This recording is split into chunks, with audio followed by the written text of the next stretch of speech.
প্রযুক্তি পাল্টে দিয়েছে মানুষের জীবনধারা। বিশ্বের এক প্রান্তের মানুষ নিমেষেই যুক্ত হচ্ছেন অপর প্রান্তের মানুষের সঙ্গে। শহর মফস্বল থেকে শুরু করে অজপাড়া গায়ের খবরও পৌঁছে যাচ্ছে সর্বত্র। সামাজিক যোগাযোগ মাধ্যমের মাধ্যমে মুহূর্তেই ভাইরাল হচ্ছে নানা বিষয়বস্তু। বিশেষ করে ফেসবুকের পাতায় বিভিন্ন মানুষ বিভিন্ন ঘটনা তুলে ধরছেন, যার অনেক ঘটনা হয়ে উঠেছে ভাইরাল। যেমন সম্প্রতি ভাইরাল হয়ে উঠেছে ওপার বাংলার রাজুদা। পেশায় তিনি একজন পরোটা বিক্রেতা, আর তার পরোটা বিক্রির নানা ভিডিও প্রায় এখন দেখা যায় ফেসবুক নিউজ ফিডে। বলতে গেলে সোশ্যাল মিডিয়ায় চোখ রাখলে তার ডায়লগ শোনা যাচ্ছে। 3টি পরোটা, আনলিমিটেড তরকারি, একটা সেদ্ধ ডিম, 1 টুকরো পেঁয়াজ, মাত্র 30 টাকা। রাস্তাঘাটে, হাটে বাজারে সব জায়গাতেই রাজুদার এই ডায়লগ রীতিমতো ভাইরাল হয়ে গিয়েছে। শিয়ালদা স্টেশনের বাইরে এই পরোটা বিক্রেতাকে নিয়ে সোশ্যাল মিডিয়ায় মিমের অভাব নেই। বিভিন্ন সিনেমার ক্লিপও তার ডায়লগ জুড়ে দেওয়া হচ্ছে।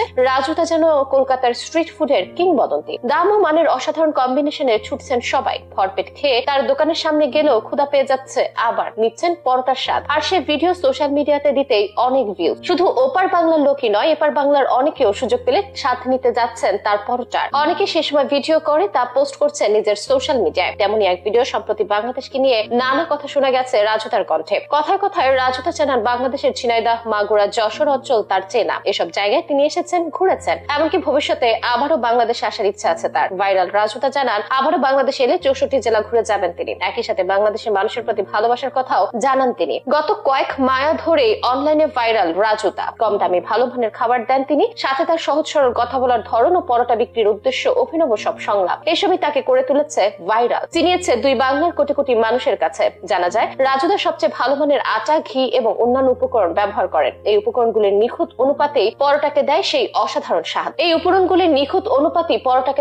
অসাধারণ স্বাদ। আর অল্প লাভে পরোটা বিক্রি করেন। বিক্রির পরিমাণ হয় বেশি, তাই লাভও মন্দ না। যদিও রাজুদা শুধু একজন পরোটা বিক্রেতা নন, বরং হাজার হাজার মফস্বলের খুঁটে খাওয়া ছেলেদের প্রতিচ্ছবি। লোকটা ভোর 3:45 ট্রেন ধরে রোজ গুমা থেকে শিয়ালদা আসেন। মাথায় থাকে 2টা অ্যালুমিনিয়ামের ডেচকি বোঝাই পরোটা, তরকারি আর ডিম সেদ্ধ। এরপর তা বিক্রি করে সৎ পথে আয় করে পরিবারের মুখে তুলে দেন দুমুঠো ডাল ভাত। তিনি যেমন পরিশ্রমী, তেমন সুন্দর মনের অধিকারী। সকলেই তাই রাজুদার প্রশংসা করছেন, আর সুযোগ হলেই তার পরোটার স্বাদ নিচ্ছেন। তার দোকানে গিয়ে দীর্ঘ লাইনে দাঁড়িয়ে থাকা অন্যদের সঙ্গে গল্প করা এবং অবশেষে পরোটা খাওয়া, সব মিলে দারুণ ও মজার এক অভিজ্ঞতা পাচ্ছেন ক্রেতারা।